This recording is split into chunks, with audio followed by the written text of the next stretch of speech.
Okay. Hello? Okay.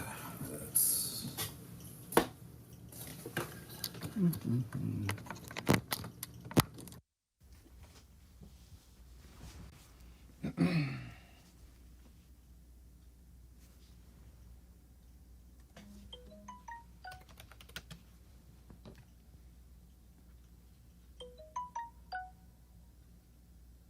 Okay. Kirsten. Oh, all right. Uh,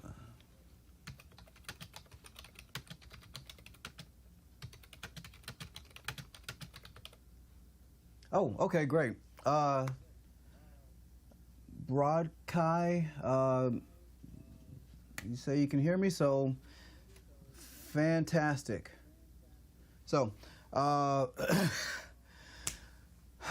so starting all over, uh, yeah, I'm just gonna go through the first part quickly. This class is primarily to teach you how to edit on nonlinear editing programs. So we'll mainly be using Final Cut Pro 10, and the stuff that I teach you, it works on 90% of all editing programs.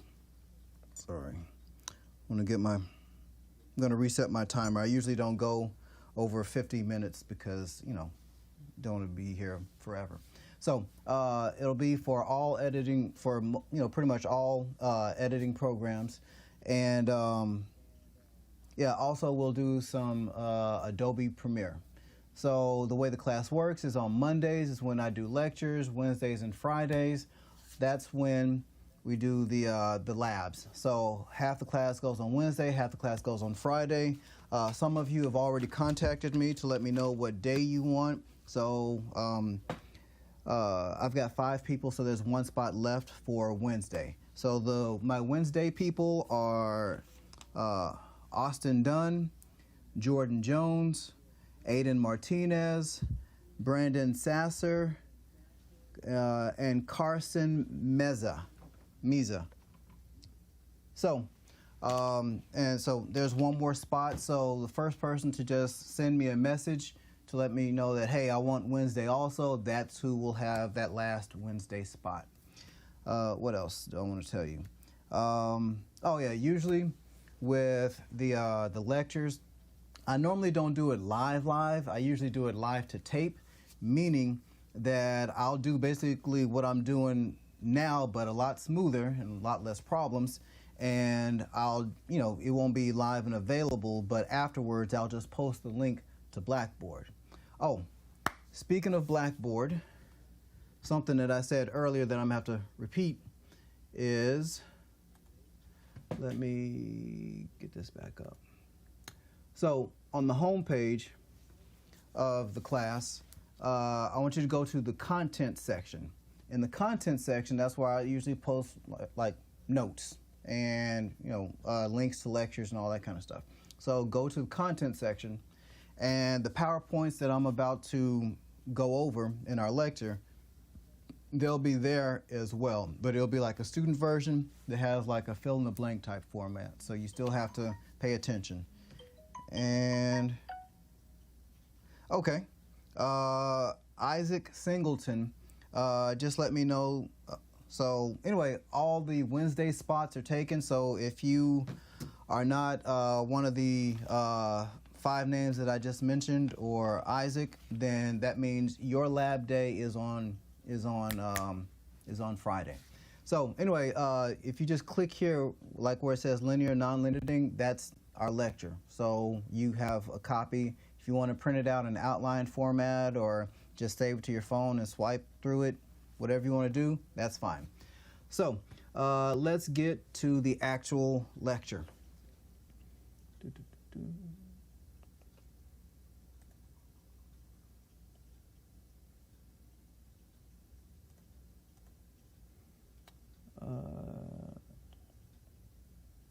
Sorry, that's your version. This is my version. Okay.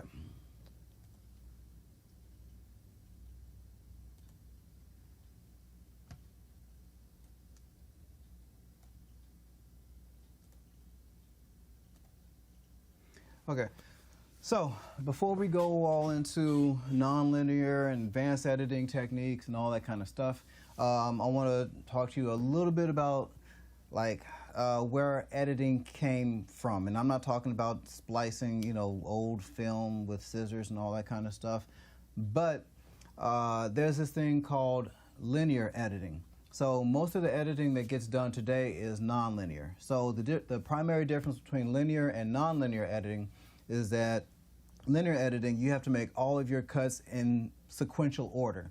So if you're telling a story with a beginning, middle, and end, you have to actually put your shots in that order. So with nonlinear editing, you could maybe have that your end, the last shot of whatever it is that you're doing at the beginning, and you just click and drag and slide it over to the end of your video sequence. So that's the biggest advantage of linear and nonlinear. Oh, and of course, nonlinear has a lot more, I'm gonna put it, a lot more editing effects. So let's get to, the slides. So post-production. With post-production, that is basically what you do after you get done shooting. So if that's tweaking the audio, if that's correcting the color, it could just be maybe there's an interview, or sometimes you see YouTube videos where they just cut from one part of what they're saying to the other part of what they're saying, and you see all these jump cuts. So a jump cut is like an instantaneous transition from one shot to a very similar shot. So anyway, that's post-production. So it usually takes longer than any other part of, the process. So post-production editing is just editing the material after you've shot it. So two categories: post-production editing, linear, non-linear. Mentioned that a little bit before. Oh, hold on, let me pop up the stream so if anybody has anything to say, I don't miss it.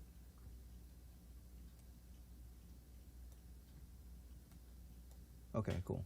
So with linear, you can edit it, you have to edit it in chronological order. So a big challenge of that is that you have to have your project pretty much already thought out.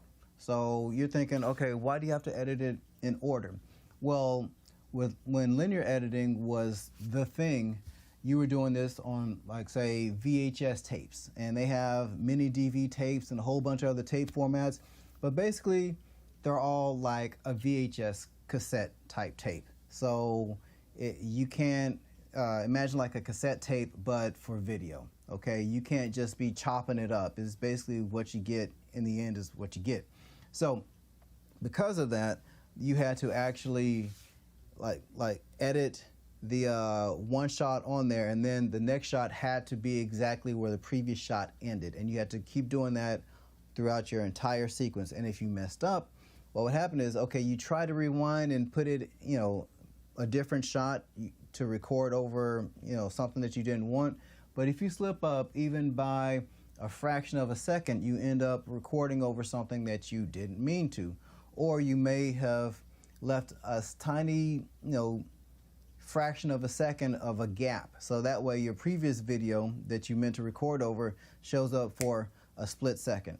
So you have to be, you don't have to be precise if you're not trying to re-record over something that you already edited into your sequence. If you're a little lost, don't worry. I have some visual examples that'll help make it a little bit more clear. So for the things that you needed for linear editing, and it was a big hassle. So you needed 2 tape decks. So you needed a source deck and a record deck and an editing console. So it's kind of like a mixer, all right?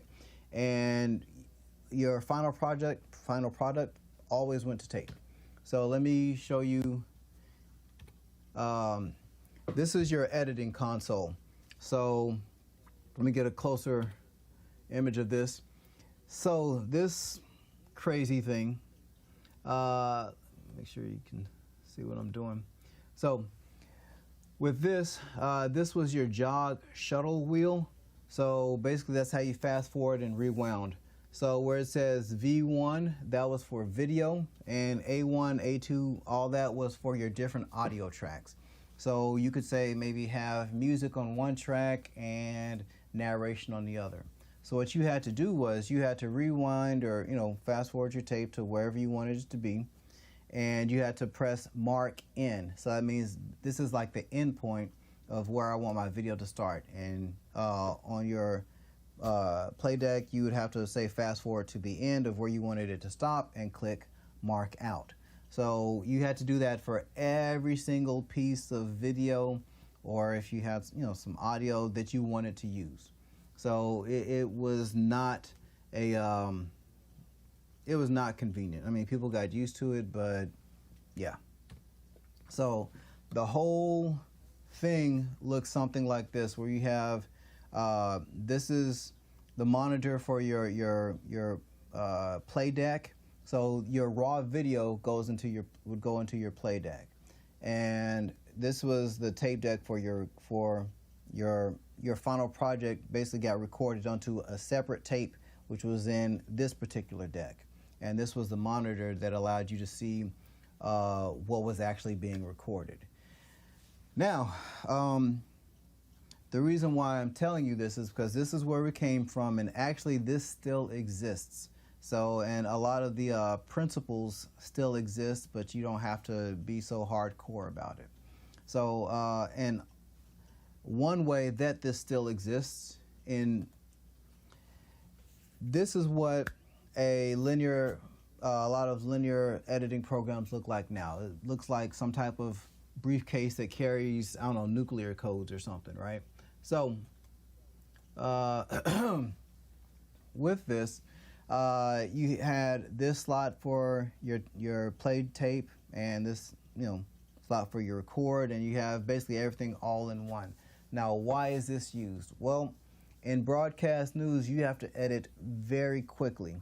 So sometimes you may have 40 minutes to do a project, so a news package. So maybe you're coming back from the scene of a shoot, and maybe the photog is driving while the reporter is in the back of the news van, news truck, or passenger seat of the car, wherever, and they're editing as they say drive back from driving back from Pine Bluff to Little Rock, and they need to edit this thing.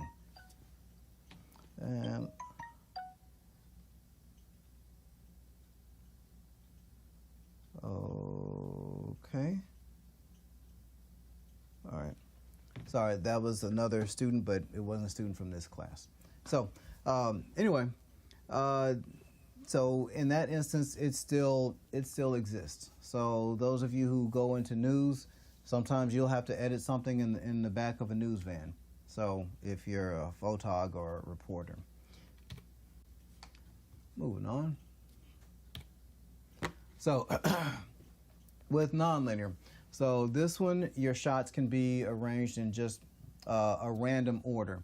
So if you have like a clip bin where you have all your clips and you just drag them down randomly onto a timeline, then you can just arrange them in any order that you want. So yeah, one advantage of that also is that with a tape, you have to rewind and fast forward to look at this shot and look at that shot. With nonlinear editing, you have it as video clips.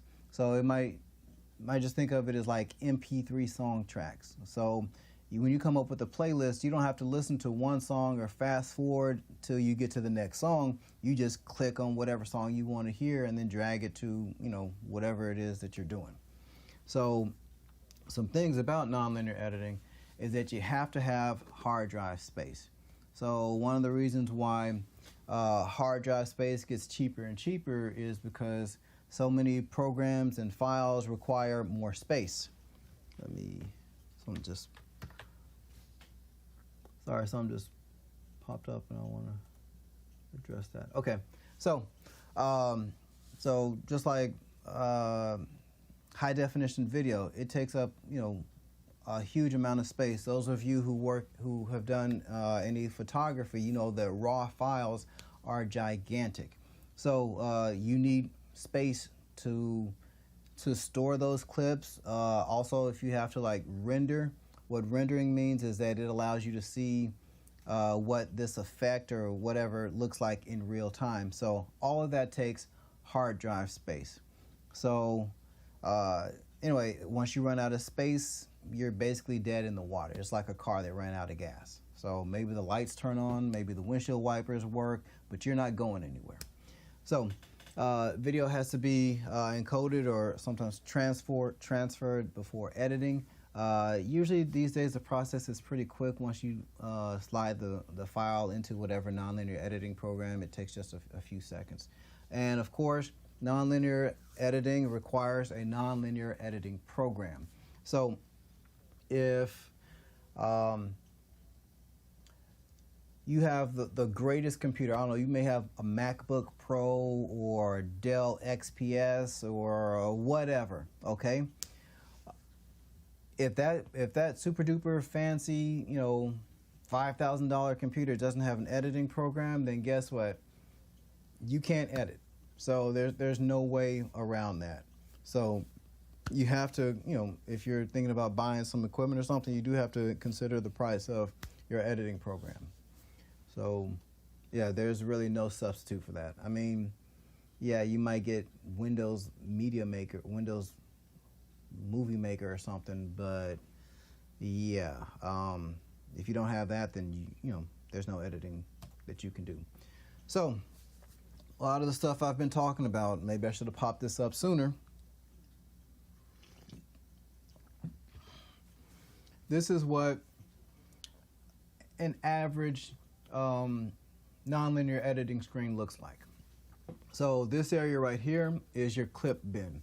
So yeah, this one doesn't look fancy. It doesn't have, some of them have it as thumbnail, some of it has is just text information, but each one of these little squares represents a piece of video, okay? So if you wanted to look at that, you would just double click on it and then it would pop up here. So in this area, this would be your preview window. So this is where you decide if you like the clip or not. If you do, then maybe you mark an in point and out point and you drag it down to your timeline. If you don't, you just click on another clip and see if you like that one, okay? Now, this window right here is your program window. It represents what's on your timeline, okay? So if you don't see whatever shot that you wanted in this window when your timeline is playing, then guess what? That means, someone says all I see is the PowerPoint. Let's see.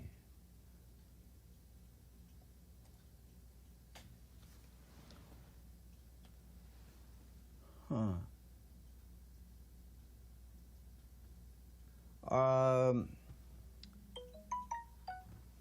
on, I think someone's not seeing the PowerPoint, the actual slides that I'm on. So give me just a second.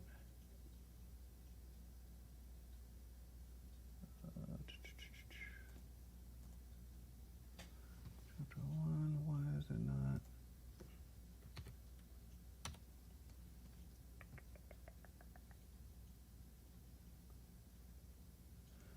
Sorry about this. I'm trying to figure out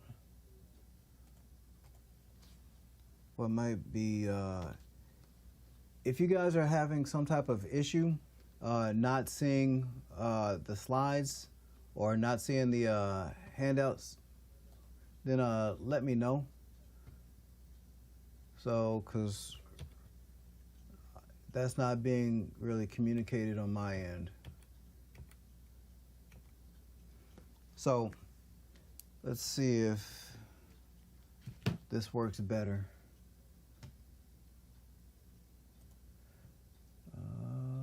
All I see is this.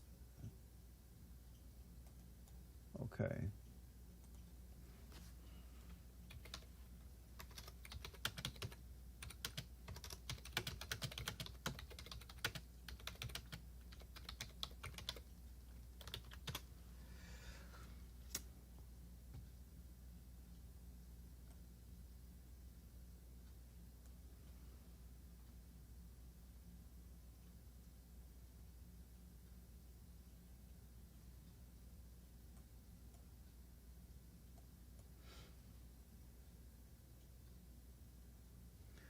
So some of you are saying all of you see is the PowerPoint. Like there is supposed to be a PowerPoint up, and you are supposed to see it, but hold on. Chapter 1, PowerPoint slideshow. What is this? Hold on. Let me see what's going on here. Chapter 1. Yeah, that's chapter 1.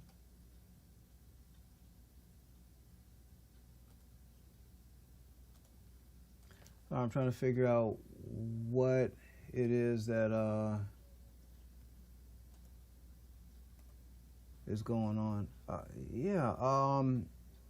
Those of you having issues, is it better? I've eliminated some things that were on my window, but I'm trying to find out if you are actually seeing what I'm talking about. So just go ahead and let me know. They just started to change. You're on the image with 2 screens. Yeah. Okay. Since I don't know what was going on with the presentation, but yeah, I'll finish up what I'm doing live right now, and I'll probably just do it again that's not live, and maybe it'll be, less issues. So yeah, I hate the fact that so many of the images aren't changing. So just to put your mind at ease, and when I do this again, that's not live, I'll go into more detail. So what hold on.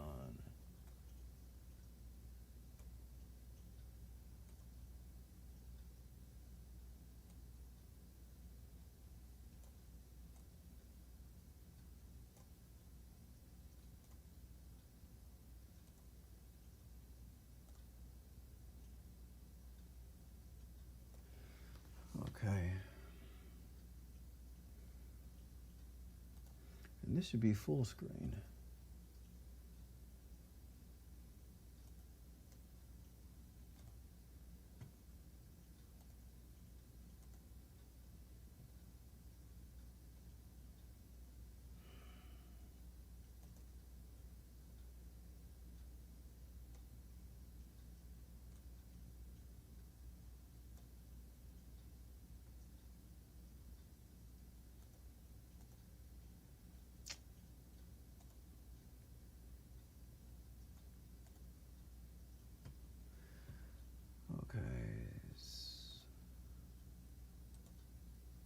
Okay, I'm trying to figure out why sometimes it changes and sometimes it doesn't. And yeah, this isn't the first time I've done this, so I don't know why I'm having so many issues. Okay. I think some reason it's causing the issue when I go into full screen. So I just won't be going into full screen mode, and hopefully that'll fix everything. And let me make this smaller so hopefully everybody can see. All right. So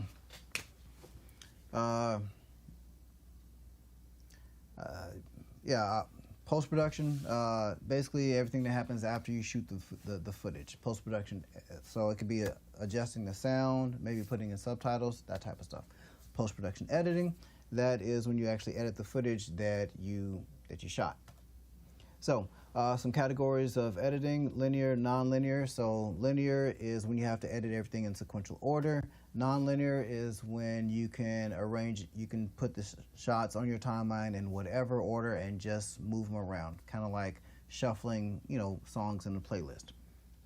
So this right here is an old version of an editing console, and so what the V that you see here stands for video, A1 through A4, that stands for audio. So you could have multiple audio tracks. So you could have, say, music on one track and, say, someone's voice on another. So this right here was your jog shuttle wheel. It allows you to fast forward or to go frame by frame when editing. So you'd have to actually rewind or fast forward a tape to get to one particular spot, then mark in, and then fast forward, and then mark out. So, you have that particular thing, and then you'd make the edit. You have to do that over and over and over for, whatever video project you were doing. So this is what that particular thing looks like. I'm guessing you guys didn't see this. So this window right here represents your the monitor for your play deck. This is your play deck over here. So your raw video would go into that particular deck, and you would pick the shots that you want from there, and you do the whole rewinding, fast forwarding, mark in, mark out. And then once you had, say, just a little segment that you wanted to go onto the actual finished project, you'd put it onto your record tape or your record deck. This is this deck right here. This monitor up here represents what you would see. So yeah, you'd have to have a lot of equipment to do linear editing. So this image right here is the more modern version of, this is the more modern version of linear editing. So it has all of those same things, but in like this little, industrial briefcase looking thing.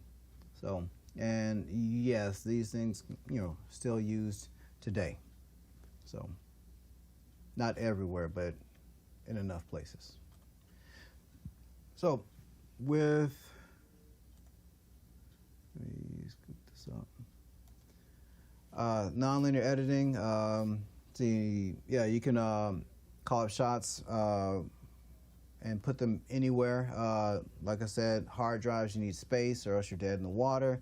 The video has to be able to be played and understood by the program, so a lot of times it's encoded, and requires a nonlinear editing program. So if you don't have that on your computer, then you won't be able to edit.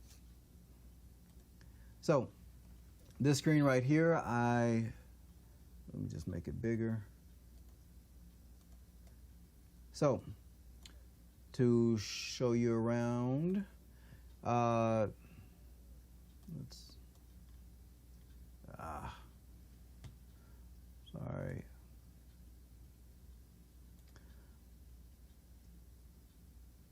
I'm afraid to go full screen because then I think you guys may not see what I'm trying to show you.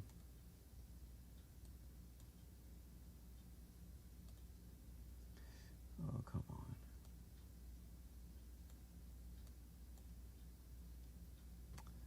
All right.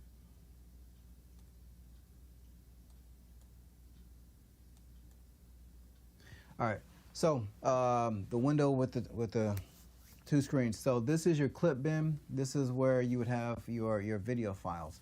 So your this could be shown as thumbnails. It could be written as text. But basically, each one of these squares represents a piece of video. So like I said before, if you just want to preview the video, you double click on it. It shows up here. So if you like the video, you can slide it down to your timeline. If you don't, you just click on another piece of video.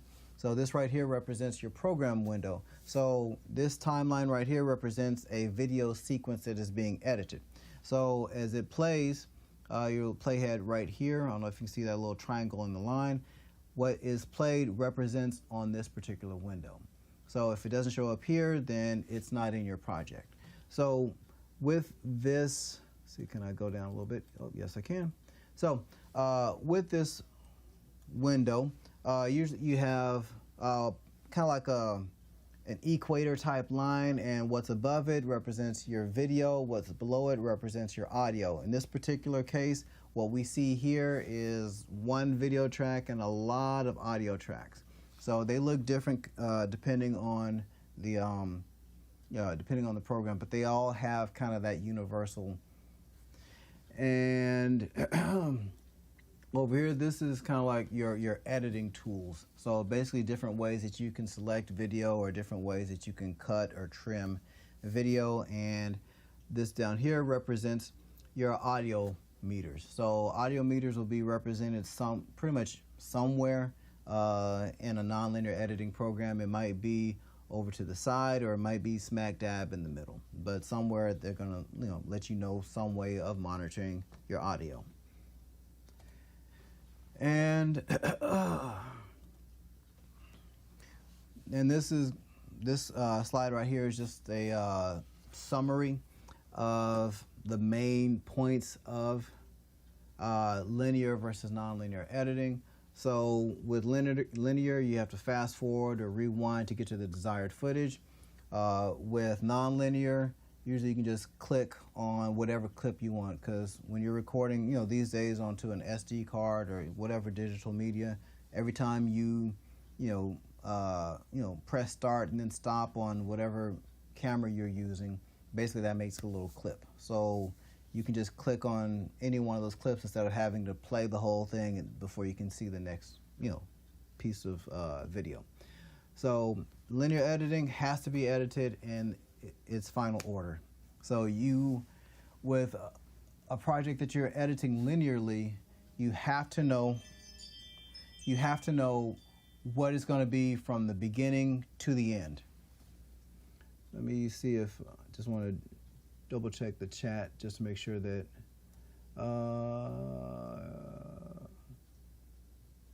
okay. All right. So yeah, so sorry, Aiden, I didn't get back to you with the scene with the two screens, but yes, that's where I was. So yeah, with linear editing, you don't have to worry about space, at least not hard drive space like megabytes and terabytes and gigabytes. Basically, if the tape that you're recording to has enough space on it, then you're good. So, and you'll most likely run out of, space on the computer before you run out of space on the tape. Because anyway, let's see, no encoding necessary. So sometimes a video has to be transcoded or turned into a format that the computer can understand and read. So that's for non-linear, but for linear, no, you just pop a tape in. So linear editing, yeah, there's a lot more stuff to lug around. Most people don't go around editing linearly because it's just too much stuff. So you got your source deck, your record deck, the editing console. It's a lot. So there's not, it's more than just say taking a laptop. So with nonlinear, you got to have that program or you got nothing.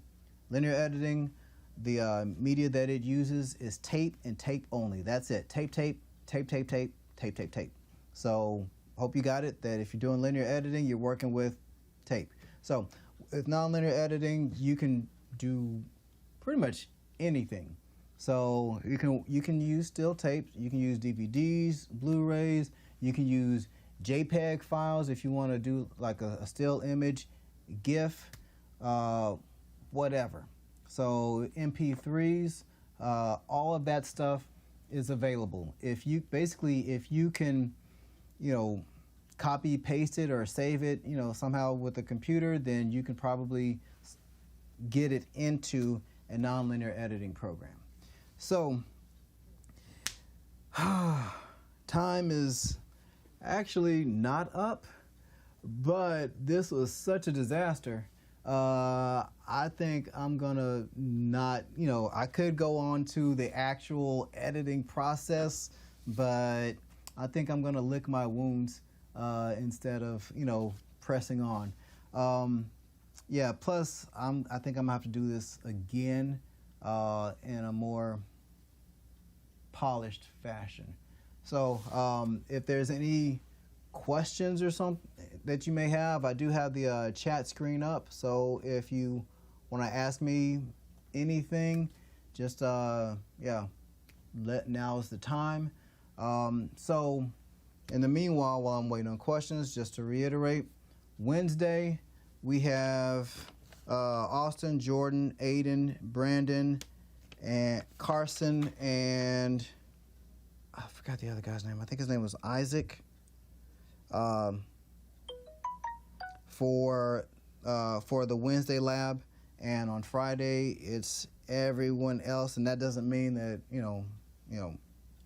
it's just the people first come first serve. Yeah, make sure to bring your masks. Yeah, and the you'll be spaced out, so don't think that you'll be all up under each other and breathing the same air and all that kind of stuff. Yeah, that's pretty much it. And look forward to seeing you guys. And I think I'm gonna go ahead and stop this stream. Yeah. And all right.